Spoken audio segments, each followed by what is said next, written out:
Hello guys, if you wanna create your own player and use them in franchise mode in Madden 27, the process is pretty simple.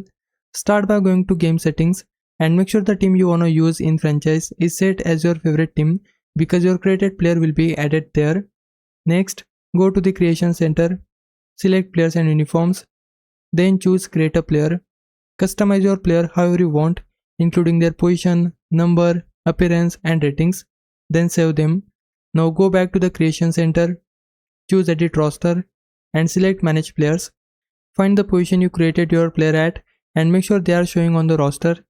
Once you confirm that, press R3 by clicking the right analog stick and save the roster as a new custom roster. Give it any name you want, just remember which one you saved.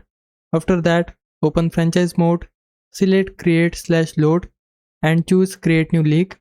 Select play offline, continue through the setup and when you reach the roster selection screen, choose your custom roster instead of the default roster. Finish setting up your franchise, select your team and enter the league.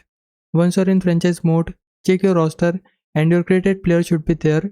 You can also create multiple players, add them to the same custom roster and use all of them in one franchise. Hope this helps. Leave a like and subscribe my channel. For now, thanks for watching.